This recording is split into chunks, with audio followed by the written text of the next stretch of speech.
to talk about today, as you can see, the title of my talk is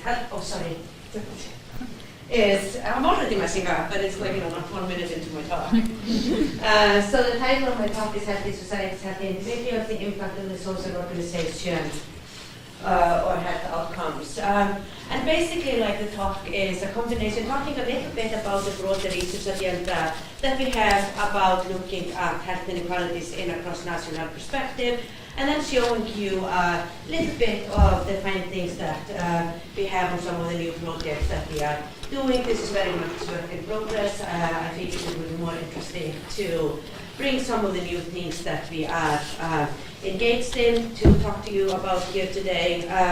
There are some things that you can go and read and are already published. So this is kind of the next step in some ways in a broader research agenda that we have been engaged in since sometimes in graduate school, and really sort of the ways in which I started to think about this was when I was a graduate student at Indiana, and really thinking about that there was something about the ways in which societies shape our life outcomes that matter. So a lot of the literature at the time and a lot of the things that we were reading at the time, and of course this has changed significantly as we are seeing more cross-national research that is doing this, but a lot of the work at the time was looking at health inequalities in the US or within single societies. And of course we all know that individual factors matter for our health outcomes. We know that race, class, gender, and a wide array of other social factors matter for health and health inequalities.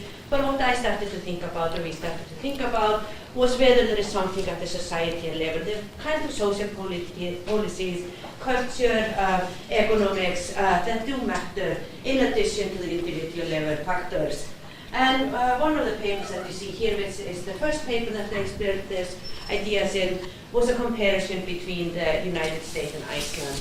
And basically, like, thinking about here, and I'm sure that all of you are familiar with the theories of fundamental causes that Lincoln Phelan have, but really thinking in essence, if we very simplify that theoretical perspective, to a certain extent they would argue that as long as we have economic inequalities or any kind of inequalities that they would label as fundamental causes, we are going to see health inequalities.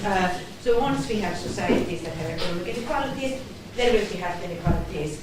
But then I started to think about that the ways in which different welfare states shape economic inequalities or inequalities more broadly in societies is very different. So thinking here about whether there are then differences based on the social organization of healthcare and social organization of the welfare state. So in this paper I looked at basically arguing that Iceland and the US are as different as you can be regarding a lot of things, including the welfare state and social policies and levels of inequality. And what I found in this particular work was seeing that being poor was equally bad in both countries. Of course, in Iceland there was much smaller proportion of the population that was poor, but it was equally bad for you to be poor in Iceland as it was in the United States, and education was equally beneficial. So there's something about the kind of things that we get with education that are beneficial for our health. But what I found as being different was that being affluent mattered more in the United States. So if you had economic resources within the US context, you were able to translate them into better health outcomes, something that was impossible in the Icelandic context. And then in addition, I found that family status and being a parent, and particularly a single parent, did not harm your health in Iceland the way that it did in the United States, which of course we can think about is likely to both be related to the culture of that there's not stigma attached with single parenthood in Iceland, as well as the very extensive family policies that we have, where you really have a welfare state that to a certain extent takes care of you from pretty much the moment you are conceived until you die, where you have these kind of general social policies that matter for our life chances. So that was kind of how I got into thinking about this and thinking about those ideas, that there's something about... How did you establish causality in this, which is of course the obvious question, but like when you seem to have gone from being affluent didn't matter as much for your health in Iceland, how do you know that being sick didn't as matter, or being healthy didn't as matter as much for your affluency?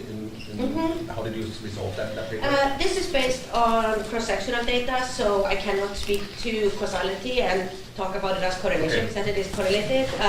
Some of the work that we are starting to do is looking at over time, but one of the unfortunate things in general with cross-national data is that we don't have a lot of longitudinal studies where we can be looking at it, so it's more that, using some of the literature or some of the things that have done, so it's correlations, and cannot really speak to issues of causality in this particular paper.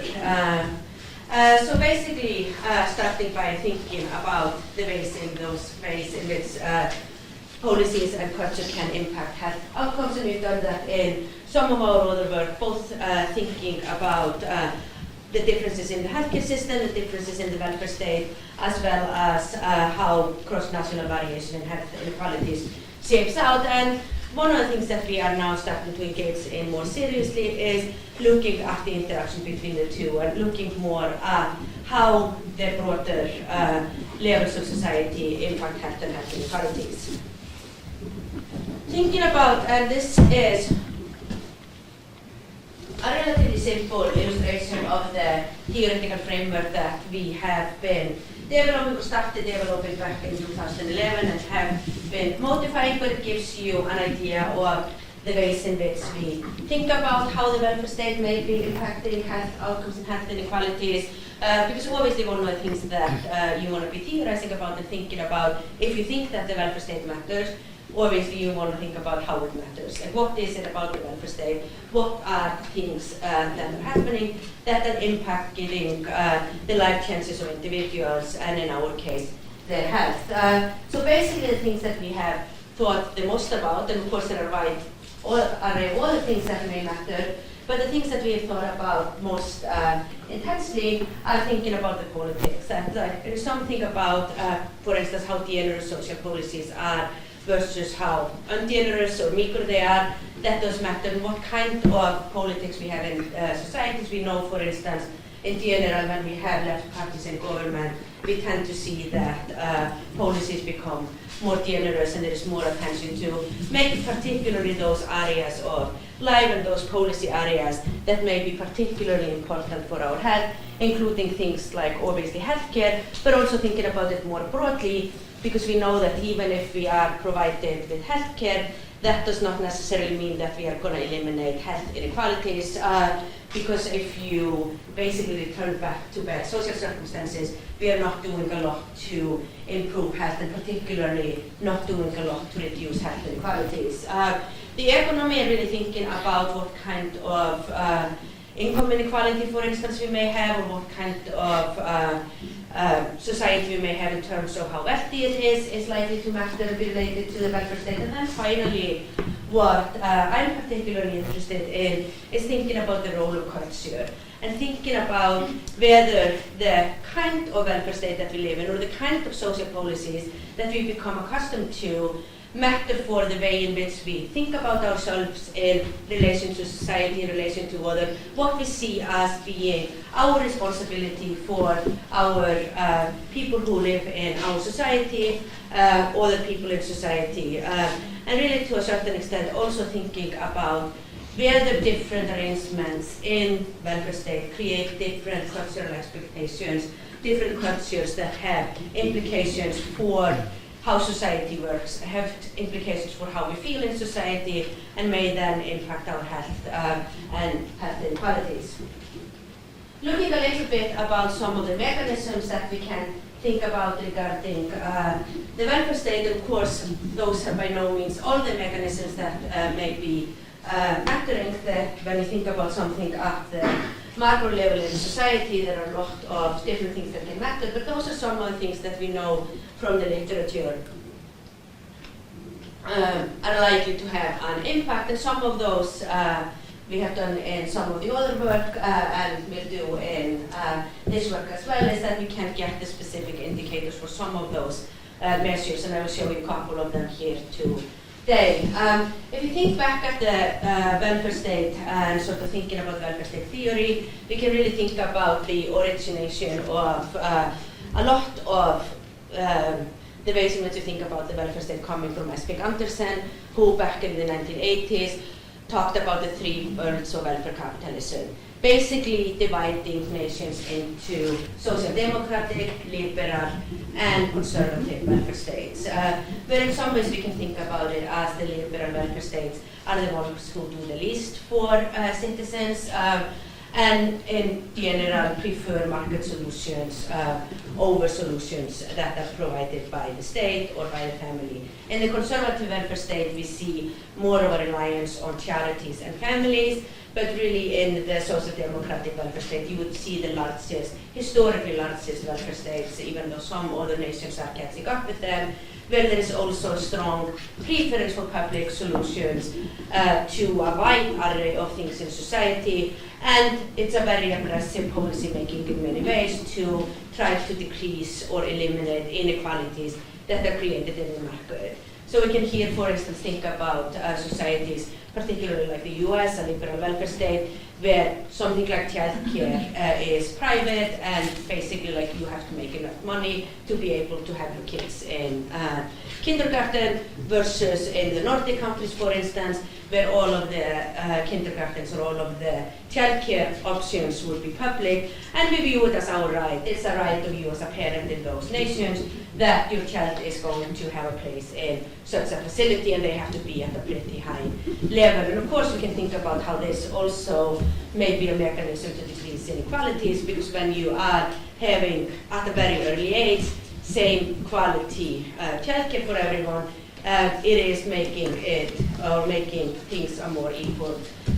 playing field. So if we think about levels of decommodification, how that matters, it both has implications for inequality. So we know that in general, the higher the levels of decommodification in society, the less individuals have to rely on the market to have a certain basic standard of living. And of course, one of the things that I think really matters for how the welfare state matters is how it basically excludes some individuals from certain opportunities in life and includes others. And we can sort of think about and we see, for instance, how those social policies are created has implications for who is excluded and included in society. One of the things that we see here, for instance, with the conservative welfare states, where a lot of social policies are attached to your labor market status. And in those societies, historically, we have had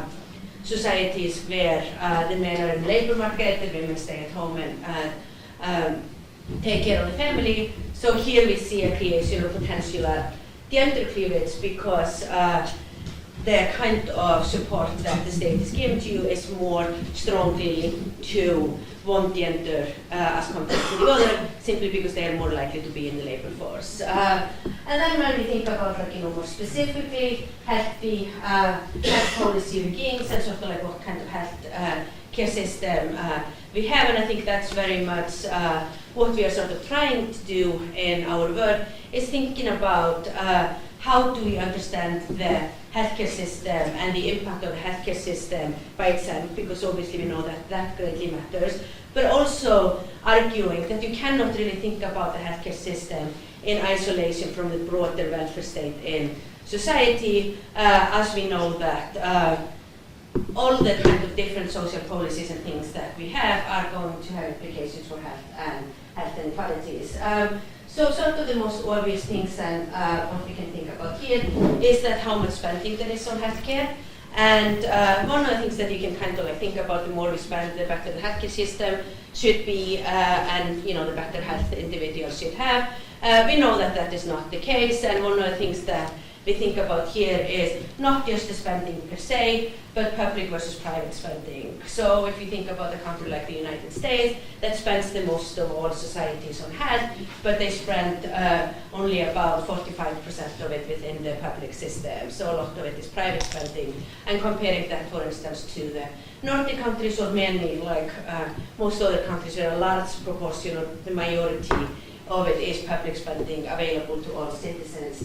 And then sort of like thinking about and getting maybe at some of the questions earlier with causality, because ideally one would have longitudinal data that can look at like this over the life course, and I think that's sort of one of the directions that our work needs to move into, is thinking about not just how these kinds of things may be impacting you at one point in time, but really thinking about the welfare state as something that creates disadvantages and advantages over time. So really thinking about what does it mean, for instance, to live in a society where you're more or less taken care of from conception, as I was talking about earlier, and you are throughout your life course consistently provided with access to different social policies that are likely to decrease inequalities versus being more on your own.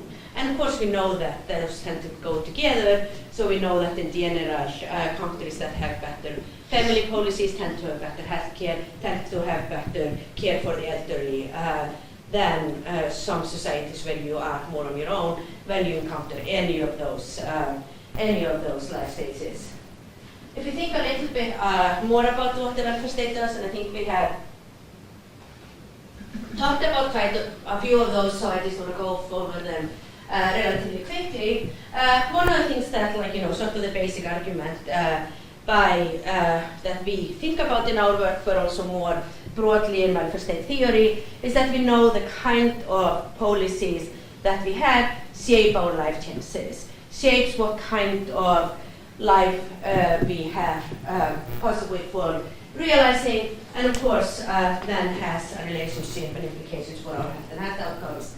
It defines the role of society and the healthcare system. So what I was talking about earlier, that it sort of tells us how society should work in some ways. It defines what we have come to expect about.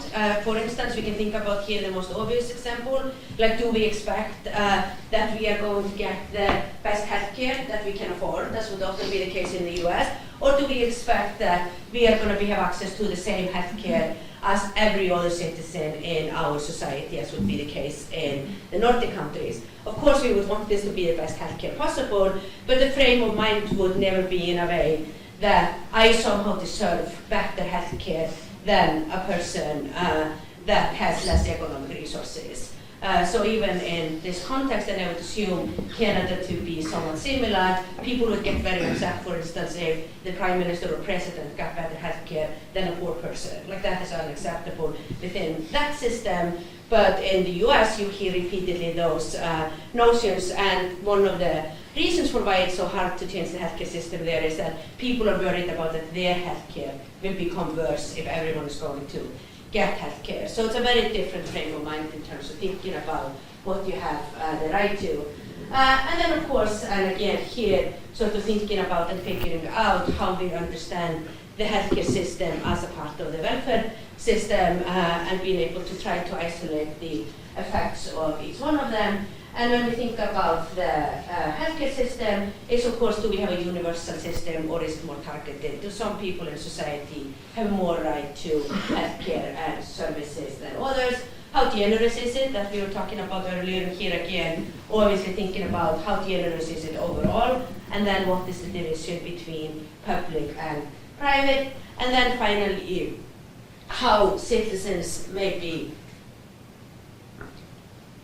experiencing access. For instance, do they feel that I can go and see the doctor every time that I need to for any kind of a thing that I have without it being very difficult? And here, of course, we can think about a lot of different barriers. We can think about the economic barriers. We can think about, is it too far to travel to go and get healthcare, or is it something that, you can just go and do relatively easy, and it's not going to cost you very much in terms of any kind of resources? Or may it be so difficult that you're only going to go and see the doctor in the most serious of cases? And finally, kind of looking at then what happens within society and how the welfare state may be creating health inequalities. And one of the things that we've sort of been talking about so far is that if you kind of think about, and we all know that who you are as an individual greatly impacts our life chances, impacts our health, impacts health inequalities, but it's not random, for instance, who is or who has more in society as compared to others. So you cannot think about it in a way that there's just something natural about that women should just have less than men. That men are just somehow like more talented, and then or they should like earn more income for the same job. And we can think about the same in terms of class and race. And one of the things that you see is that different kind of welfare state or different kind of ideology that is behind what kind of social policies we are going to have is likely to create vulnerable groups in a different way. So this is one of the things that is important to look at. Of course, we know in all societies it tends to be the case that certain groups are more advantaged than others. So people who have more economic resources generally have more than those who have low economic resources. Historically, we've also had similar gender division, but a part of what you can see here is not just thinking about who is in a vulnerable group and who is not, but also the size of those inequalities. For instance, how much of gender inequality do we have, which is one of the things that we know varies greatly across societies. And then finally thinking about whether the social organization or healthcare and welfare matters. And what we are going to look at here today are some of the macro level indicators that we have been looking at. Of course, there are many more that need to be considered and we'll do in our future work, as well as thinking a little bit about the experiences with the healthcare system, and particularly here, whether it matters whether citizens perceive themselves as having access to the healthcare system when they need to for any kind of health problem. The specific research questions for today that we will address with the data is whether there is cross-national variation in health inequalities, and then whether social organization of health and welfare impact health and health inequalities. And for the purposes of for today, we are more focused on health outcomes, but in a lot of our other work, we've been looking at the size of the health inequalities, and I'm happy to talk about those as well. Looking at the data, and the data that I use for this particular paper and this analysis is the International Social Survey Program, and here you can see the participating countries in 2015. So one of the things that you see here, we do have nations on all of the continents, but we also see that those are not randomly distributed in terms of who is included, and maybe not surprisingly for any of us, we do see that nations who tend to have more, who are wealthier, are more likely to be represented. So virtually, we have most of the European countries, we have the US, we have Australia, the only country in Africa is South Africa. We've been trying a lot to get more countries there, but in most cases the infrastructure is just not there to be able to conduct surveys at the sort of level of quality that the ISSP requires.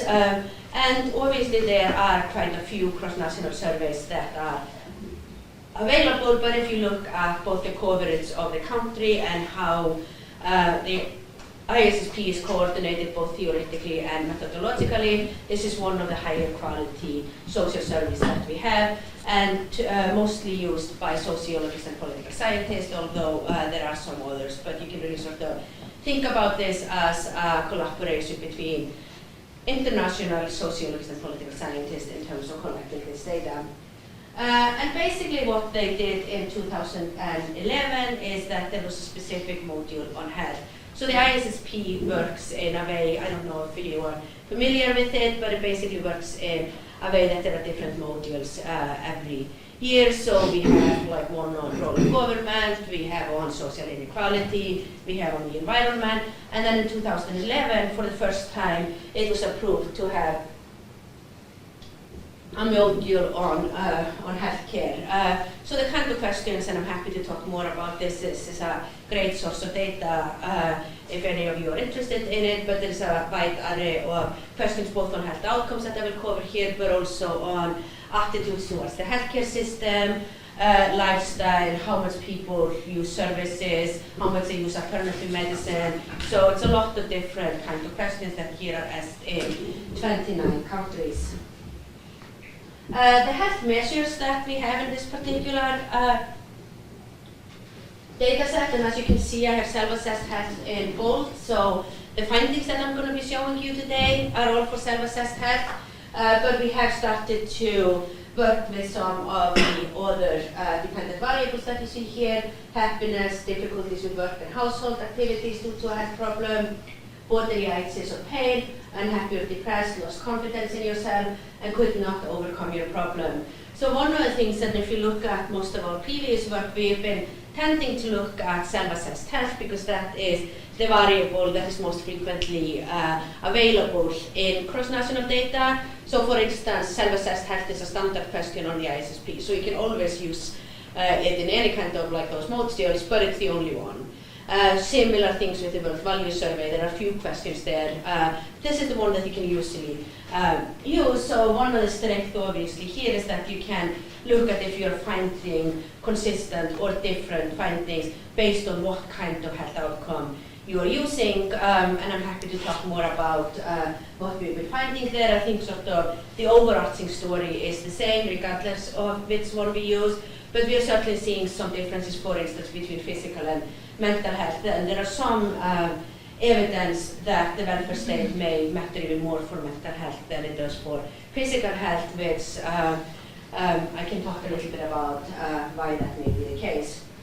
If we look at the health and welfare system and what kind of indicators we have for this particular work is looking at public spending on healthcare. So here, of course, going back to what I was talking about theoretically earlier, or how we need to understand the healthcare system just as itself, but we also need to understand it as a part of the broader welfare state, where we use social expenditure. And if you look at welfare state research in general, this is the most commonly used measure to understand how generous or expensive the welfare state is. Of course, there are a lot of other things to consider, and we thought about those and used some of those in the other work, but those are the ones I'm going to focus on today.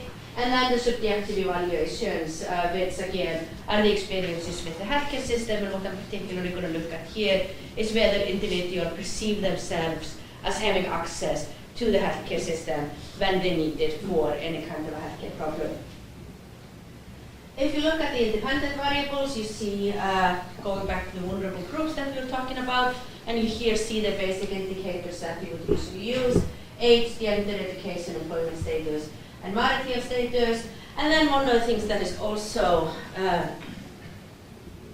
nice about the ISSP compared to a lot of the other cross-national data that is available is that it includes measures for lifestyle, smoking, alcohol, physical activity, and fruit and vegetable consumption. So a part of what you can do with this data is that you can look at those as whether there are certain societies that make it more difficult or easier for individuals to lead a certain lifestyle, and then how that may translate into health. The analysis that we use in general and the findings, or like the findings that I will show you today are based on are ordered Lodgen regressions by country, and then hierarchical linear modeling, to really thinking about and being able to simultaneously evaluate the impact of the individual level factors like class, gender, and age, and the societal level factors like the GDP, like the social expenditure and how much of GDP is spent on healthcare. First, looking at the variation and just the health outcomes across the national context, we here see the percentages of people who are reporting for or fair health. And the first thing that we do sort of see is that there is a large cross-national variation. So we can see, for instance, in Russia, almost 60% of people report poor or fair health, which too, based on what we know, for instance, about health status in Russia, and particularly it being one of the few countries where you're actually seeing a decrease in life expectancies, is maybe not that surprising. And then you see Switzerland and Sweden towards the bottom, where you have about 10 or 11% of people reporting poor or fair health. And so one of the things that you see here is that there's really not, you cannot look at this graph and say something like, well, you know, there's a clear pattern here that, like, you know, it's clearly like, you know, people in the poorest countries are overall reporting or always reporting worse health. People who in countries who are more advanced are always reporting better health. But we do see a couple of patterns by looking at it, and of course there are some exceptions and there are countries that are where they shouldn't be, but to a certain extent, and this is consistent to, yeah. Sorry, these are raw numbers, they're not Yeah, just the age distribution of your samples? No, those are just the numbers. So we see that there is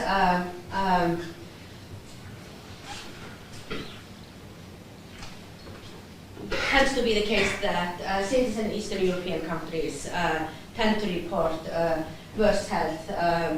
And to a certain extent, we see the more of when it's like here toward the bottom. But for instance, we don't see the Nordic countries clustering together as reporting better health. This is something that you would maybe expect to see, that they would just generally doing pretty well. If you look at some of the general patterns that we find, and obviously we have, and if like anyone's interested in seeing more detailed research, I'm happy to talk about those and pass them on to you.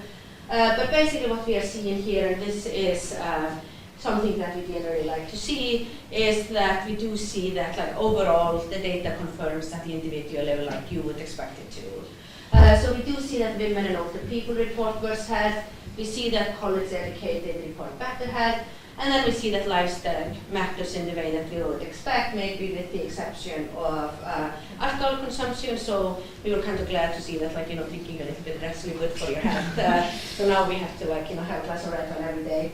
But basically more or less, and of course there are some other evidence that is showing that with drinking, as long as it is not in excess or too much, it's not necessarily negative for your health. But we see here very much at the individual level that the data is performing, or the results are as you would expect. If you look at the effect of the healthcare system, we do see in general, and this is using the HLM models, that those who live in countries with less limitation on access to the healthcare system report better health in all 29 countries, and those who live in countries that spend more on healthcare report better health in this sample. So basically here having some kind of evidence that how generous the healthcare system is and what it is doing is likely to have impact on the health of the population. And then if we think about beyond healthcare and sort of going back to this broader theoretical frame about that it's not enough to just understand the healthcare system, we need to understand how it's embedded in the broader welfare state. We do see that those who live in more encompassing welfare states report better health, and there are some evidence that we're starting to see in some of our other work that this may be particularly important for mental health. And some of the things, for instance, that we've seen here, when you look specifically at the Nordic countries, is that you're not necessarily always seeing a consistent pattern of people in the Nordic countries reporting better health than, for instance, people in some conservative countries. But when we look at mental health and what we've seen, it's pretty consistent, which may be related to, I think, some of the culture that I was talking about, the kind of cultural expectations and how you feel about society and just being in society, how you're being taken care of, and even to a certain extent maybe a sense of security that things are going to be okay because you know that, having a child or aging parents or those different things just aren't as stressful for you when you know that the state is going to help out if you have any kind of events like that.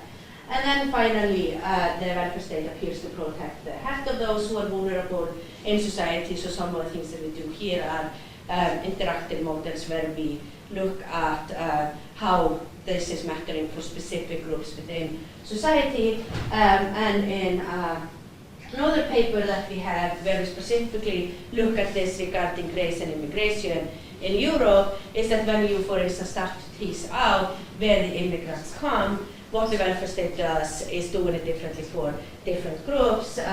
So for instance here, when we do find in general, if you look across all immigrants or for most immigrant groups, we do find that if the government is spending more, if you are in a larger welfare state, in general we find for a lot of immigrants that is reducing health inequalities between the immigrant group and the native population. The exception in Europe here being what I'm showing you is for Muslim migrants. So basically like what we are seeing here is that in more encompassing welfare state we see larger inequalities between Muslim immigrants and native-born population. So it seems in some of those countries what they're doing, it's better for immigrants on the whole, but it's not particularly beneficial for Muslim immigrants. And obviously, like I think, to think about why in today's context and with things that have been happening since 2000, it's maybe not surprising that they are the group that seems to stick out.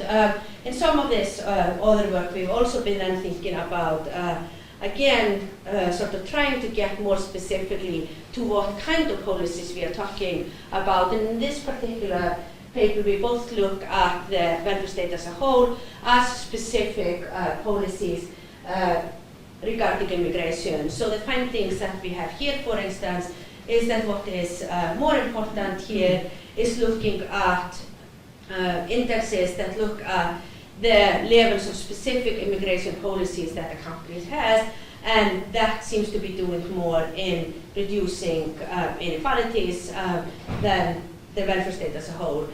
So again, kind of going back to this point, and I think that's in some ways one of the things that we're trying to get at in our work, and sometimes is a little bit difficult when we're talking about things happening at the macro level, but really thinking about how can we both understand what the healthcare system and the welfare state is doing as a whole and how they all come together, but also paying attention to specific policy configuration and how and when they may be affecting in reducing health inequalities. So overall conclusion is that I think based on what we talked about here today, as well as some of our other published work, is that health inequalities are embedded in broader societal circumstances. And I think that we are starting to have pretty good evidence for that being the case, both with this work as well as work that others, sociologists, political scientists are engaged in, but we don't necessarily know as much as we should about how it specifically works and what kind of policies are mattering the most for health in individuals. And here, like again, overall, when we think about the healthcare system, it is associated with better health, both in terms of spending and perceived access, and the welfare state seems to be associated with better health, but it's important to understand social boundaries within and across nations. And again, kind of coming back to this point about thinking about how and why specific policies should impact health outcomes in general, and also particularly what kind of inequalities they are likely to create within and across countries. So thank you very much, and I'm happy to take any questions you may have. Would you feel the questions? Yeah. Me? Oh, okay. Me? Or somebody else? Yeah. I have one question. Could you just go back to this previous slide and explain? The score? Yeah, what I'm looking at here. How is this People about? are not familiar with the MyFix score. How is this about targeted policies? So it's basically like a score that looks at, like, this is something that I didn't create, so it was read this, found this, and it was useful for the purpose of this paper. But basically, like, what this score is doing is looking specifically at immigration policies within a country, and the more immigration-friendly a society is, the higher the score. Oh, this is about immigration. This Yeah. is not about, okay, this is not about healthcare targeted policies. No, so it was like, basically here, going directly, like, this pattern where it was like Okay. increasing Sorry. health inequalities for this particular group, and then moving into thinking about like more targeted policies towards immigration and how that may be affecting the health of immigrants, which we consider, as well as the size of inequalities between immigrant groups and the native population. Okay.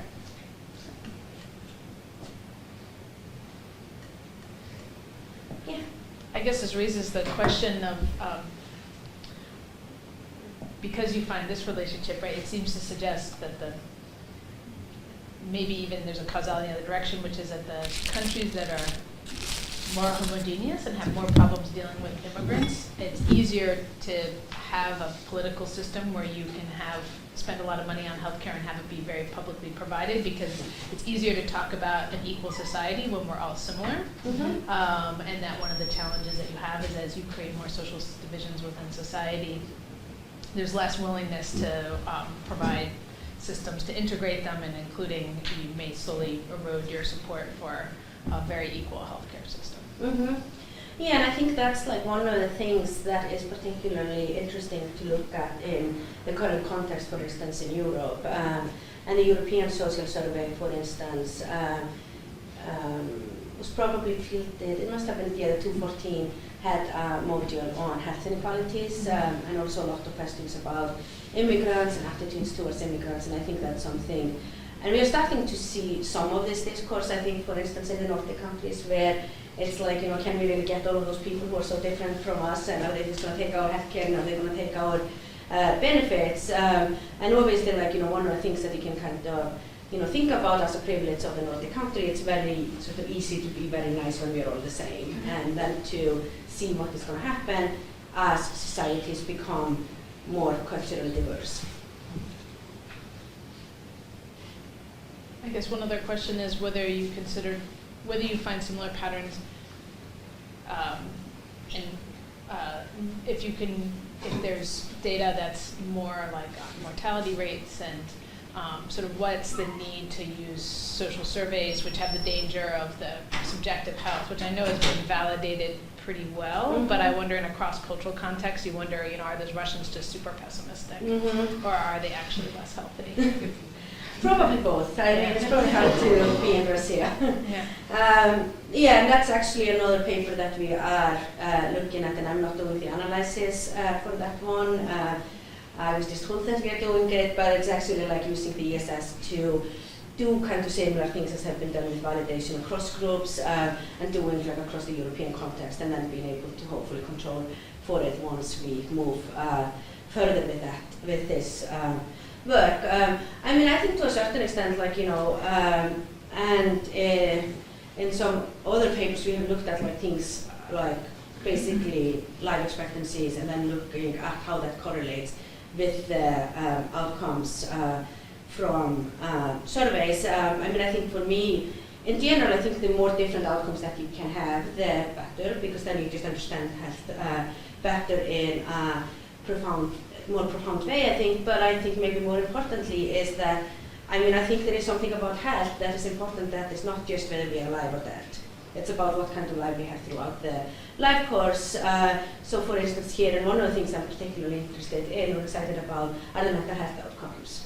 So to a certain extent, of course we know that, you know, being depressed can, you know, lead to like shorter lifespan, but kind of like trying to understand like how do people feel throughout the life course. And I mean, we know with, you know, the chances that much more mental health problems, much more chronic illnesses. So if someone is basically, you know, living until 80 in two societies, but they're pretty healthy until 80 in one of them, versus like, you know, having you know, bad health until then in another one, I think is a meaningful difference in health.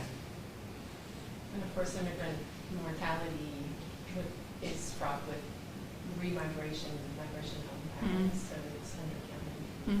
But that will be just for migration. Right, that's the advantage of the social survey. You can look at subgroups a little bit easier than the official stuff.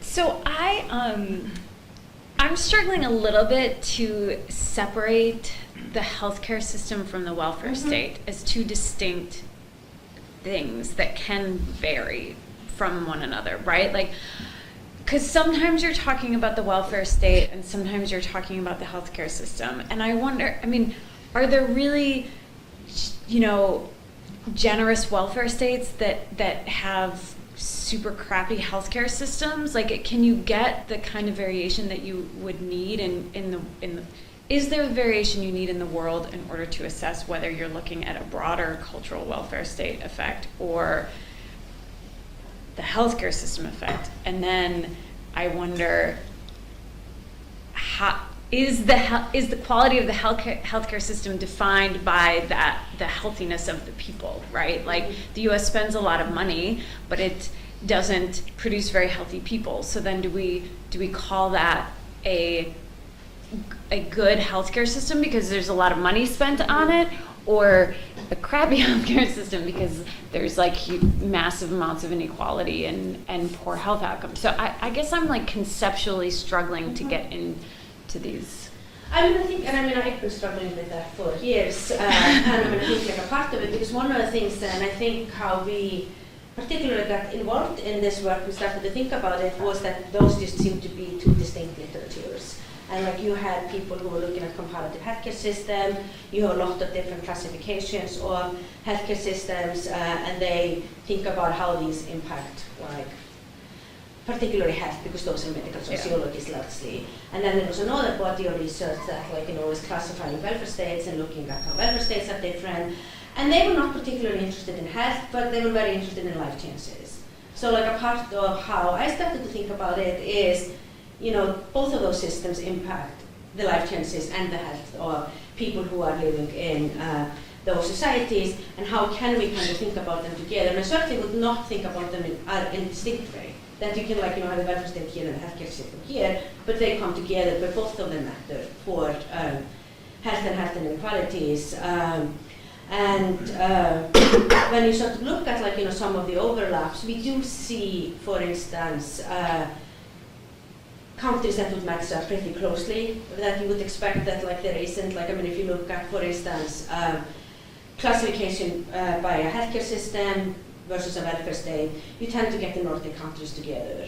But other countries are very, like Canada, for instance, is a liberal welfare state with the US, but tends to socialist medicine and one of the, not socialist, the social, the universal patrimony, that kind of classification. So here we see the mismatch. Same with the UK, liberal welfare state, but the first system with the aids to be established in the around the 1950s. So it was kind of those mismatches that we started to think about.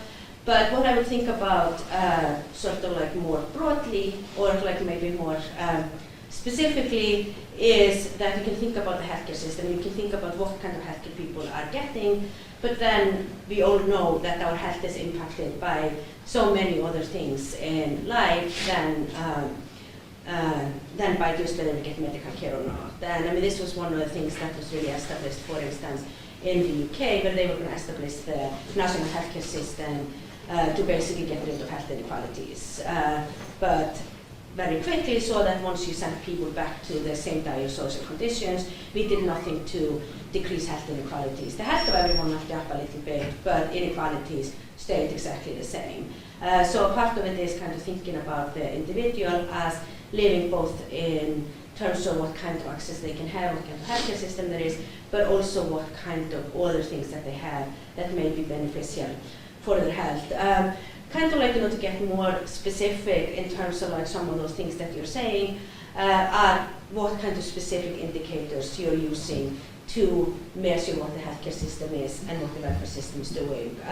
One of the problems obviously that we get into with HLM is that, in reality you probably need 600 indicators or something that would potentially matter for health and health inequalities. The models that we have are not going to be very happy if we include so many at the macro level. So it's about really thinking about what kind of indicators can you have that really capture what you're theoretically interested in and thinking about.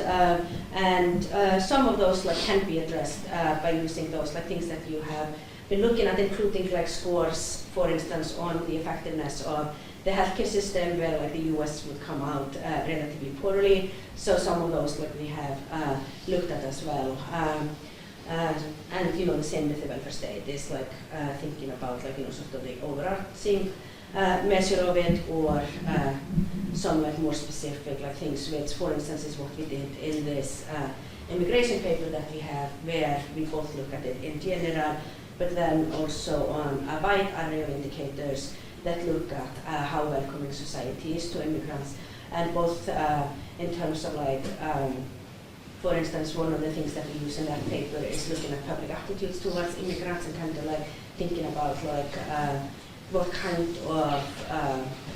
of interactions you're likely to have in society based on how friendly the public appears to be, as well as exact or concrete social policies aimed at immigration. Okay.